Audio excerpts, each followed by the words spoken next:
Record बदलोगे कि नहीं? पिछले 2 हफ्ते से तुम रोज यहां पर आ रहे हो और हर रोज यही कह रहे हो कि मैं अपनी बीवी को बहुत चाहता था। हम दोनों एक दूसरे के साथ बहुत खुश थे और हमारे बीच ऐसा वैसा कुछ नहीं हुआ कि मैं उसका मर्डर कर दूं। अब आप यही सवाल मुझसे एक बार करें या 1000 बार, मेरा जवाब नहीं बदलेगा, क्योंकि यही सच है। सच ये नहीं है। सच तो यह है कि आपके और आपके बीवी के बीच ताल्लुकात अच्छे नहीं थे। आपके और आपके बीवी के बीच हमेशा झगड़ा होता था। Got it? और हमने तो यहां तक सुना है कि क्या हो रहा है? आप बिना वजह मेरे क्लाइंट को परेशान कर रहे हैं। ए पवार, जानता नहीं कितने बड़े आदमी से बात कर रहा है। इनके ऑफिस में घुसते ही 50 लोग इन्हें सलाम करते हैं और तू इन्हें पहले से ही मुझे मान के बैठा है। जो कुछ पूछना तरीके से पूछ। शेखर जी, मैं पूरी इज्जत के साथ आपको एहतराम देते हुए आपको बिना मुल्जिम ठहराए आपसे ये पूछना चाहता हूं कि आप लोगों के बीच कभी कोई चीख चिल्लाहट, कहा सुनी या फिर अनबन जैसी चीज हुई? मैंने कब कहा कि हम दोनों के बीच कभी कोई कहा सुनी नहीं हुई?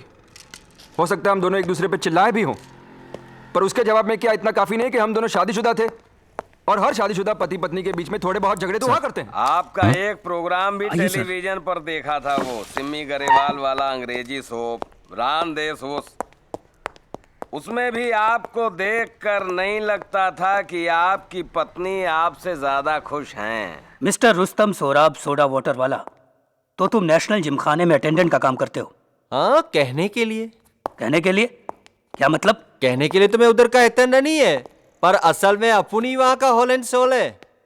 कौन सा छोकरी कौन सा साहब की गाड़ी में बैठकर किधर जाता है, कौन सा पोरी कौन सा बॉस को लाइन मारता है, अपन को सब लफड़ा मालूम है साहब। बाहर का लफड़ा छोड़ो साहब, अपन तुमको अंदर का लफड़ा बताता है। वो जूनियर मैनेजर है ना शर्मा। अरे यार, तुम मुझे ये बताओ कि क्लब के मेंबर को अपना सामान रखने के लिए जो लॉकर मिलते हैं उसकी एक एक्स्ट्रा चाबी तुम्हारे पास भी रहती है? मारी पास नहीं साहब, मैनेजर के पास। अपन सिर्फ साल में एक ही बार चाबी लेता है, वो भी 31 दिसंबर को। मालूम है क्यों? क्योंकि सिर्फ अपन को ही 31 दिसंबर को सबका लॉकर साफ करके अपटूडेट रखने का होता है। तो फिर इस बार 31 दिसंबर को लॉकर नंबर 502 की सफाई करते हुए तुमने क्या देखा? लॉकर नंबर 502 तो शेखर सक्सेना साहब का है। जैसा ही मैंने उनका लॉकर खोला तो एक चमकती हुई चीज नजर आई। पास जाके देखा तो चाकू था। बाप रे, कितना खतरनाक चाकू! लगभग 6 इंच लंबा चाकू था और उनका डिजाइन जैसे भारत के नक्शे के ऊपर हिमालय पर्वत होता है ना, बिल्कुल वैसा ही डिजाइन था। ऐसी ऐसी ऐसी ऐसी। देखिए, मैं कह चुका हूं, प्रेस की फाइनेंशियल मैटर्स वही हैंडल करती थी, मैं सिर्फ क्रिएटिव काम करता था। मिस्टर शेखर सक्सेना,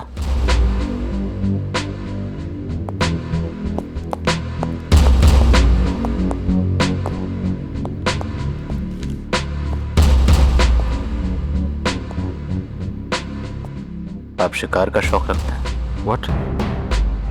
आपने कभी कोई शिकार किया है? नहीं। कोई शिकारी चाकू खरीदा हो कभी? नहीं। सोच के जवाब दीजिए, इसकी कोई जल्दी नहीं। आपने अपना या अपने किसी दोस्त का चाकू अपने पास रखा हो? मैंने कहा नहीं। चिल्लाओ मत!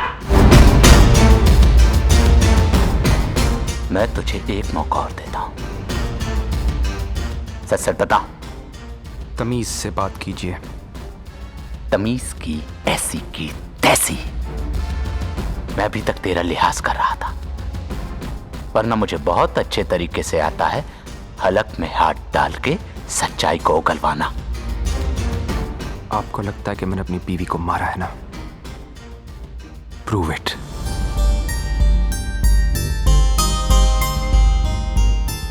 प्रूव तो हम कोर्ट में कर ही देंगे सक्सेना साहब। फिलहाल मेरे पास इतने सबूत हैं कि तुझे गिरफ्तार कर सकूं। ए पवार, साहब के हाथ में हथकड़ी डाल रहे हैं। चूड़ी पहना, चूड़ी।